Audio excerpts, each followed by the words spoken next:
Los métodos de análisis biomecánico son los métodos cuantitativos y los métodos cualitativos. Los métodos cuantitativos se caracterizan por ser métodos objetivos, mientras que los métodos cualitativos se caracterizan por ser métodos subjetivos. La diferencia entre un método y otro es lo que se ve en pantalla. Básicamente los métodos cuantitativos, esos métodos objetivos, utilizan instrumentos de medición de avance tecnológico. Son los clásicos posturografías, las máquinas de balance y equilibrio, los laboratorios de marcha. Obviamente todo este tipo de aparatología, ¿qué es lo que brinda? Un valor específico, un valor numérico específico. Son específicos los valores que dan, por eso son objetivos. Bien, pero claro está que todo tipo de aparatología tiene alto costo, por lo tanto al tener alto costo genera dificultades en su acceso, porque no cualquiera puede acceder a lo que es un laboratorio de marcha, y a la vez, por ejemplo, yo que tuve la posibilidad de trabajar en lo que es laboratorio de marcha, muchas veces requerís de otros profesionales para el análisis de los datos que te brinda, ¿sí? Muchas veces en el análisis de un laboratorio hay un bioingeniero. Por lo tanto, todo esto hace de que los métodos cuantitativos sean de baja utilidad clínica. Son difíciles de utilizar en nuestro ejercicio de profesión diario. En cambio, los métodos cualitativos se utilizan en lo que es el análisis visual, la observación, por lo tanto, tiene bajo costo y es de más fácil acceso. Y lo utilizamos mucho más en nuestra práctica clínica. La contra que tienen los métodos cualitativos es que no dan un valor numérico específico, ¿bien? Por lo tanto, y depende mucho del evaluador. Entonces, la base de todo esto es que para nosotros poder reducir el error, ¿sí? Tratar de acercarse a un valor lo más específico posible, el evaluador que lleva a cabo cualquier método cualitativo de observación tiene que estar entrenado. Cuanto más entrenado está en la evaluación que hace, reduce aún más el error y está más cerca de los valores que brinda un método cuantitativo.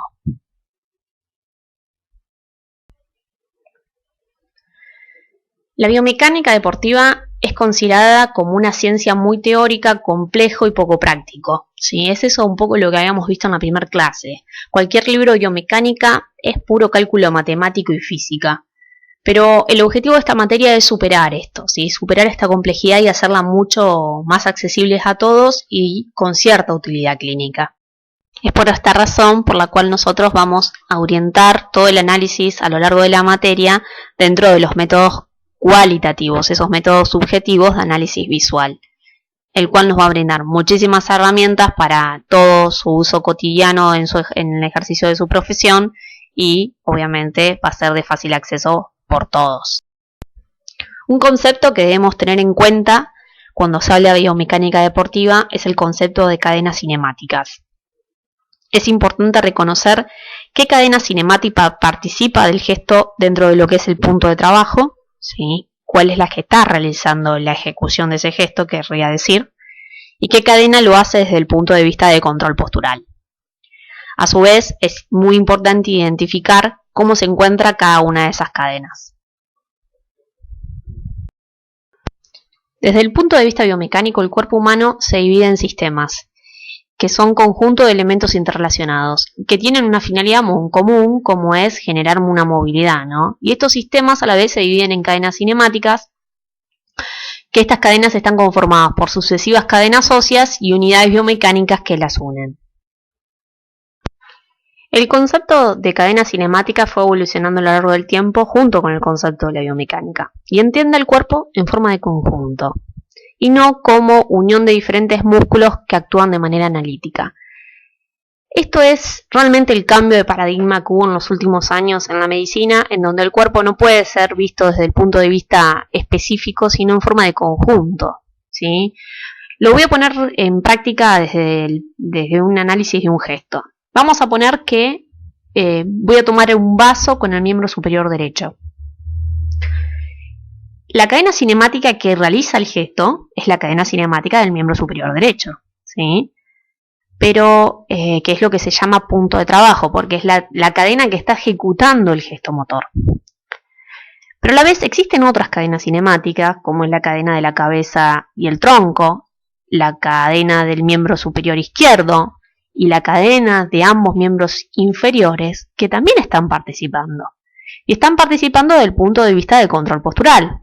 Porque yo, para que esa cadena cinemática de miembro superior derecho, para que ese miembro superior derecho pueda tomar el brazo, necesito que tanto mi tronco como mi cabeza se mantengan erguidas, ¿sí? Que mis miembros inferiores me den estabilidad junto con mi otro miembro superior izquierdo. Si eso no se da en conjunto, si mi tronco, por ejemplo, y mi cabeza se colapsan o están en flexión, yo probablemente no pueda tomar el brazo. Pónganse ustedes en una posición de flexión total de cabeza y tronco e intenten elevar un brazo. Es imposible, ¿sí? Necesitamos que las cadenas cinemáticas que forman parte de nuestro control postural ayuden a esa cadena cinemática que va a realizar el gesto para poder alcanzar ese objetivo. Y esto es lo que se interpreta el cuerpo en forma conjunta. Vamos a ir a algo un poquito más chiquito todavía. Pongámosle que yo tomo una virome, ¿sí? Y les coloco un electromiograma en la planta del pie. ¿Ustedes creen que esa musculatura de la planta del pie se activa cuando yo tomo una virome con el miembro superior? Algunos pensarán que no. Les puedo asegurar que sí, ¿sí? Que hay una actividad de todos los músculos de todo el cuerpo. Obviamente que no en un grado de movilidad, ¿sí? Pero en un grado suficiente como para poder yo estabilizar la muñeca, estabilizar el hombro y permitir que los dedos se flexionen, que el pulgar se extienda para realizar la toma y poder colocar la virome en un papel. ¿Por qué? Porque forman parte de mi control postural. Y el cuerpo es visto desde el punto de vista global. Hay un dato que es muy interesante y creo que es el que nos permite a nosotros entender esto, que es que todo nuestro cuerpo está recubierto por una única fascia. La fascia es un tejido que recubre todos los músculos, todos los órganos del cuerpo. Y es única. Por lo tanto, si yo tiro de un lado, esa fascia va a repercutir en otro. Es imposible pensar que la movilidad, aunque sea mínima, no se esté generando en otra musculatura. Por lo tanto, esto es lo que generó el cambio en los nuevos paradigmas, en donde el cuerpo se ve en forma conjunta y no como algo analítico y específico. Existen múltiples definiciones de cadena cinemática. Yo me quedo con esta que dice que es un sistema de articulaciones, eslabones óseos y músculos que se encuentran interconectados, creando un movimiento controlado como respuesta a un estímulo. Como dijimos, la biomecánica interpreta el cuerpo está dividido en sistemas, estos sistemas están divididos en subsistemas que son las cadenas cinemáticas. ¿Cuántas cadenas cinemáticas existen? Existen 5 cadenas cinemáticas. La cadena cinemática del miembro inferior derecho, la cadena cinemática del miembro inferior izquierdo, la cadena cinemática de miembro superior derecho, la cadena cinemática de miembro superior izquierdo y la cadena cinemática de cabeza y tronco. Siempre que analicemos un gesto motor, tenemos que identificar qué cadenas cinemáticas están participando desde el punto de vista del punto de trabajo como en el control postural. Di el ejemplo de patear una pelota. En el patear una pelota, el punto de trabajo es el miembro inferior que está pateando la pelota y tanto la cadena cinemática de tronco y cabeza, miembro superior, y la cadena cinemática del miembro inferior que se encuentra apoyado sobre el piso, forman parte del control postural. ¿Cómo se clasifican las cadenas cinemáticas? Las cadenas cinemáticas pueden ser clasificadas en cadenas cinemáticas abiertas, lo que se define como CCA, y en cadenas cinemáticas cerradas, lo que se define como CCC. Las cadenas cinemáticas abiertas se caracterizan porque el último elemento se encuentra libre o posee una resistencia que no impide el movimiento. En cambio, las cerradas se enfrentan a una resistencia absoluta que impide el movimiento.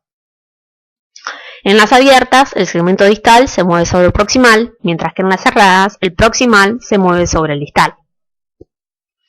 En las cadenas cinemáticas abiertas hay fijación del segmento proximal, mientras que en las cerradas hay fijación del segmento distal. Vamos a hacer el ejemplo de dar un paso, en donde el miembro inferior derecho es el que se encuentra en la fase de balanceo y el miembro inferior izquierdo es el que se encuentra en la fase de apoyo. El miembro inferior derecho, que está en una fase de balanceo, puedo decir que está en una cadena cinemática abierta. ¿Por qué? Porque se encuentra libre, no posee resistencia. El segmento distal, que es el pie, se mueve sobre el proximal, que es la cadera. ¿Sí? Y hay una fijación del segmento proximal. Ahí se necesita la estabilidad del tronco y la cabeza sobre la articulación de la cadera para que ese miembro inferior no colapse. En cambio, el miembro inferior que se encuentra en fase de apoyo se encuentra en cadena cinemática cerrada. ¿Por qué? Porque se encuentra con una resistencia absoluta como es el piso. El segmento proximal se mueve sobre el distal, la cadera pasa de flexión hacia la extensión y hay una fijación del segmento distal en el piso. Para comprender las cadenas cinemáticas vamos a iniciar con los clásicos de la literatura. Digo que son los clásicos en la literatura porque esto lo pueden ver en cualquier búsqueda bibliográfica que lo hagan, ¿no? De cuál es la cadena cinemática abierta y cerrada, seguramente les salgan estos ejemplos. El ejemplo 1 y 2 está referido a la cadena cinemática de miembros inferiores y el 3 y el 4 a la cadena cinemática de miembros superiores. En el ejercicio número 1, que es el ejercicio de la máquina de cuádriceps, podemos ver cómo la cadena cinemática miembro inferior vence la resistencia de la máquina. Además podemos ver cómo el segmento distal, o sea los pies, se mueven sobre las rodillas y las rodillas sobre la cadera. El segmento distal se mueve sobre el proximal y cómo la cadera estabiliza, ¿sí? Genera la fijación. En el ejercicio número 2 no sucede esto. Vamos a encontrar que los miembros inferiores no vencen la resistencia del piso. Vamos a encontrar que el segmento proximal, la cadera y la rodilla se mueven sobre el segmento distal, los pies. Y vamos a encontrar que existe una fijación del segmento distal. Esto nos permite definir que el ejercicio número 1 es una cadena cinemática abierta de miembro inferior y el ejercicio número 2 es una cadena cinemática cerrada de miembros inferiores. En lo que respecta a la imagen 3 y 4, ¿sí? El press de pecho y las flexiones, podemos encontrar que en el ejercicio número 3 el sujeto vence la resistencia de las pesas. Podemos encontrar que el segmento distal, manos y codos se mueven sobre el proximal, hombro. Y podemos encontrar cómo el hombro es el que estabiliza, el que genera la fijación. En cambio, en el ejercicio número 4 podemos encontrar que las manos, la cadena cinemática de miembros superiores, no vence la resistencia del piso, que el segmento proximal se mueve sobre el distal, el hombro y el codo se mueven sobre la mano, y que la mano se encuentra en fijación. Por lo tanto, también podemos decir que el ejercicio número 3, el press de pecho, es un ejercicio de cadena cinemática abierta de miembro superior, y el ejercicio número 4, las flexiones, es un ejercicio de cadena cinemática cerrada de miembro superior. Visto todo esto, yo les quería preguntar si ustedes consideran que es igual realizar un ejercicio en cadena cinemática cerrada que en cadena cinemática abierta. Y la respuesta es que no, obviamente que no. ¿Sí? Por eso es muy importante saber identificar qué diferencias hay entre un ejercicio y otro, a pesar de que quizás están buscando lo mismo, porque eso va a determinar qué ejercicios van a hacer y en qué momento de ese sujeto.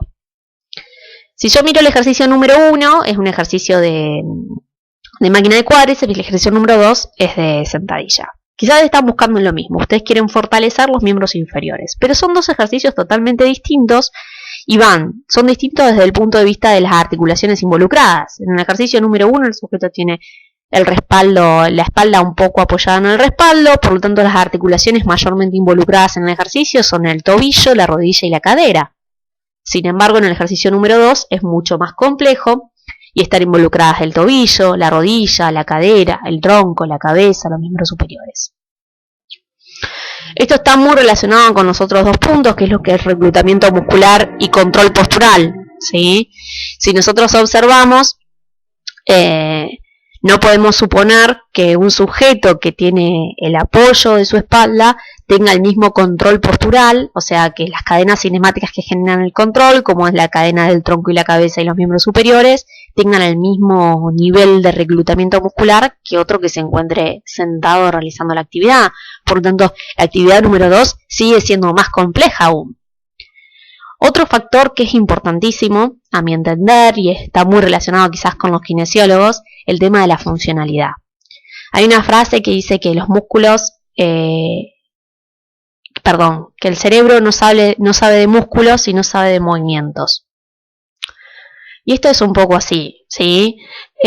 Realmente fortalecer un cuádriceps desde una posición que no es muy real, como es una máquina de cuádriceps, probablemente llevada a la función de ese deportista, ¿sí?, no pueda ser utilizada en su completitud. No quiero decir que no debe hacerse. Lo que quiero decir es que a veces es muy importante la funcionalidad ante la acción muscular analítica. Volvemos a lo mismo, ¿sí? El cuerpo es una globalidad y hay que entenderlo desde el punto de vista de su función.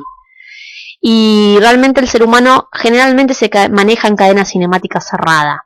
Por lo tanto, siempre que realicemos ejercicios en cadena cinemática cerrada, vamos a estar más cerca de la función que del movimiento analítico. No quiero decir que no se deba hacer movimiento analítico, pero sí que generalmente la cadena cinemática cerrada está más relacionada con la funcionalidad. Otro tipo de fuerza ejercida. Hay evidencia ya de que la cadena cinemática abierta genera fuerzas de cizallamiento. La cizallamiento es un desplazamiento horizontal, ¿sí?, entre dos segmentos articulares. Y se sabe que la cizalla es más propensa a generar lesiones. Cosa que la cadena cinemática cerrada está más relacionada con fuerzas de compresión, ¿sí?, de presión, de tracción hacia abajo.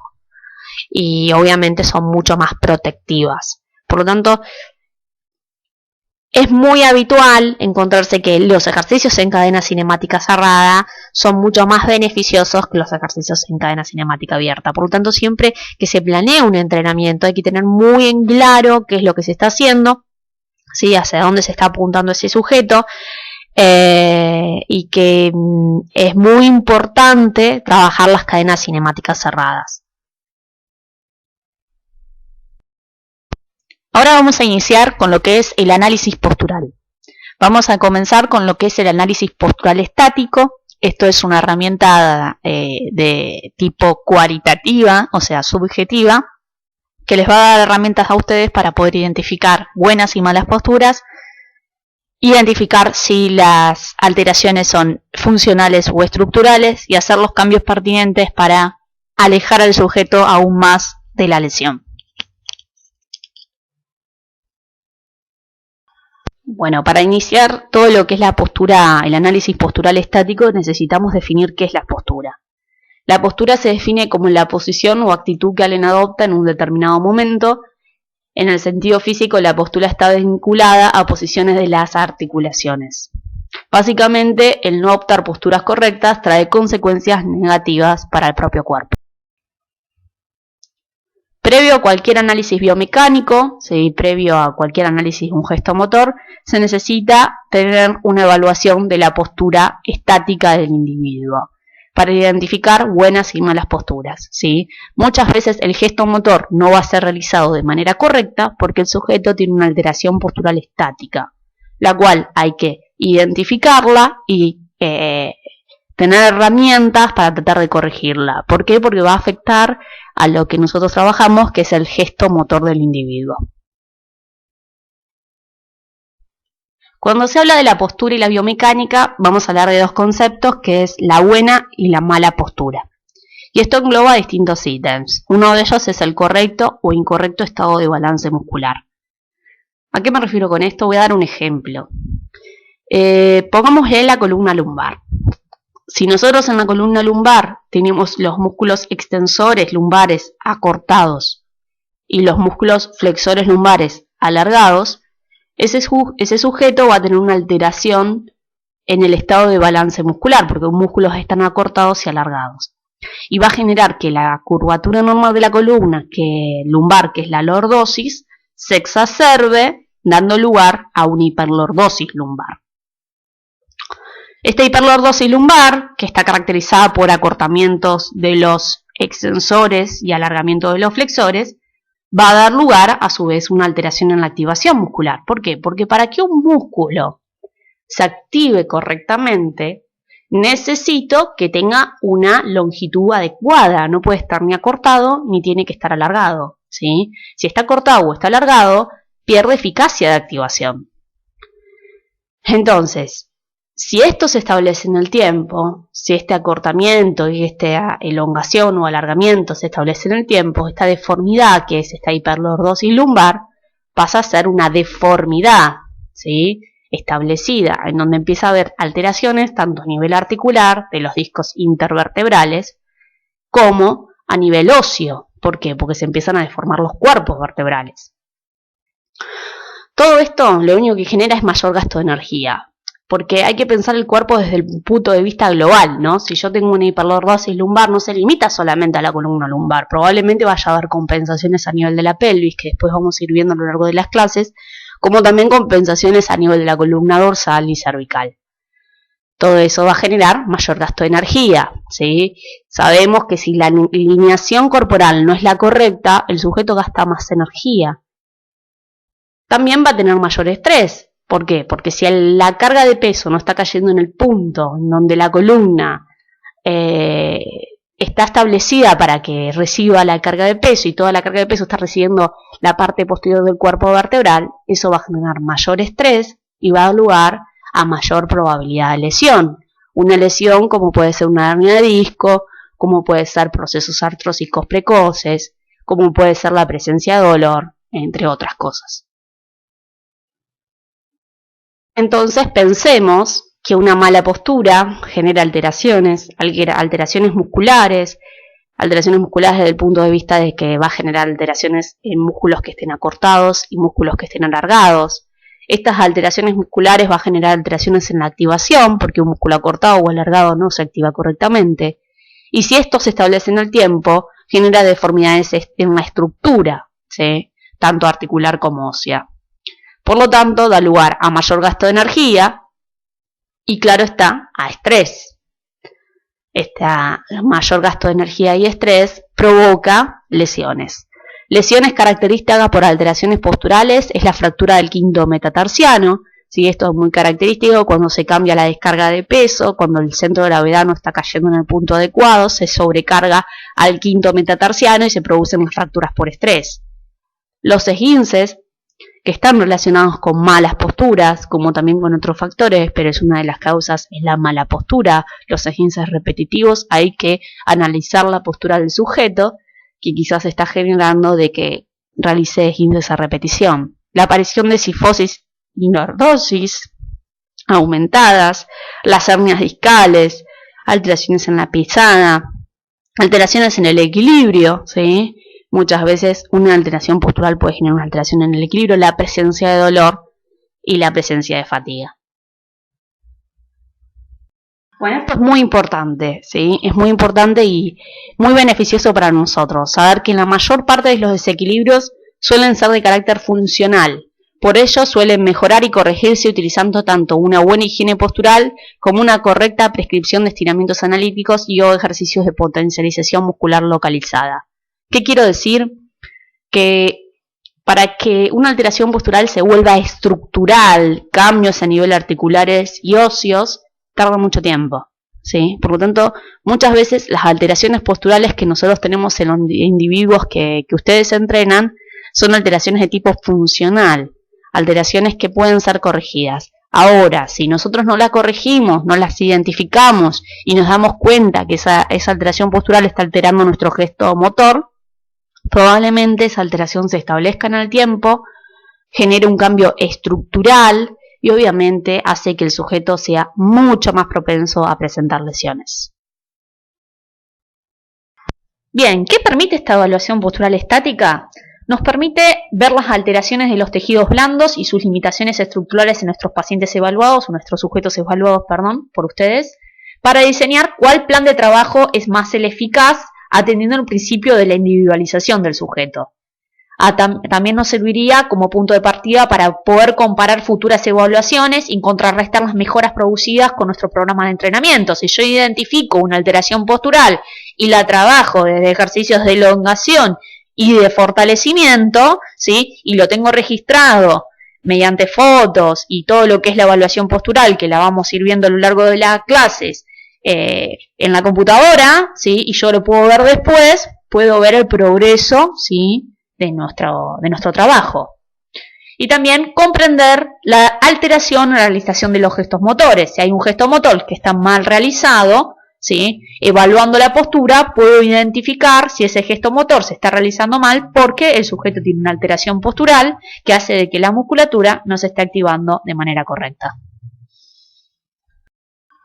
Existen múltiples factores que afectan la postura del individuo. Dentro de ellos tenemos los factores hereditarios, que tienen que ver con lo que heredamos, ¿sí? lo que traemos de nuestros antepasados. Es muy común ver que, por ejemplo, si nuestros padres son cifóticos, tienen la columna dorsal con una cifosis aumentada, probablemente nosotros tengamos la misma alteración postural. No siempre es así, claro está, y el conocer eso nos da una alternativa, que es tener herramientas para saber de que hay que corregirlo y evitar de que eso se vuelva una alteración postural estructural. Otros factores pueden ser los psicológicos. Una persona deprimida, una persona con una autoestima baja, una persona con mucho estrés, va a tener una actitud postural mucho más flexionada, con la cabeza descendida, ¿sí? Que aquella que, por ejemplo, tiene una autoestima alta. Entonces, factores psicológicos también van a estar alterando la postura y también nos permite a nosotros identificar el estado de ánimo del individuo. Otro factor son los contextuales. Esto tiene que ver con lo sociocultural, ¿sí? Por ejemplo, si nosotros vemos las posturas de los japoneses, nos vamos a encontrar de que tienen una rotación externa de cadera muchísimo mayor que la nuestra, ¿sí? ¿Por qué? Porque siempre están adoptando una posición de sentado con amplia rotación de cadera. Así que muchas veces tienen que ver con los temas socioculturales. Y factores físicos que tienen que ver con los hábitos posturales que tenemos, ¿sí? Un oficinista probablemente tenga una rectificación cervical, probablemente tenga acortamientos de los flexores de cadera, como así también deportistas, ¿sí? Que van a tener alteraciones posturales acordes al deporte que practican. La premisa de esta evaluación postural estática es identificar posturas inadecuadas, ¿sí? Malas posturas, que pueden, por lo que dijimos hasta ahora, pueden deberse a múltiples factores. Pero si estas malas posturas se establecen en el tiempo, dijimos, dejan de ser funcionales y pasan a ser estructurales. Y cuando algo es estructural, aunque lo elonguemos, estimulemos y hagamos lo que hagamos, no vamos a lograr nada porque ya se estructuró, ¿sí? Por lo tanto es muy importante identificarla en tiempo y forma y hacer la corrección postural adecuada con el objetivo de que no se estructure. Esto nos va a beneficiar en un montón de factores. Desde el punto de vista biomecánico, el sujeto en el cual nosotros le estamos haciendo esta evaluación postural para mejorar su gesto motor, va a tener un impacto directo sobre el gesto motor, porque toda alteración postural va a hacer que el gesto motor tenga mayor gasto de energía. Que tenga mayor gasto de energía va a generar de que quizás tenga puntos de mayor estrés, y que tenga mayor estrés genera de que el sujeto sea más propenso a generar lesión. Por lo tanto, desde el punto biomecánico es muy importante la evaluación postural estática y la corrección de posturas inadecuadas. Y para lo que es para lo largo de nuestra vida, es importante para cualquier sujeto que nosotros tengamos dentro de un gimnasio, dentro de una escuela, identificar una postura inadecuada y darles actividades acorde a su alteración funcional, lo que va a hacer es mejorar su calidad de vida y principalmente alejarlos aún más de las lesiones.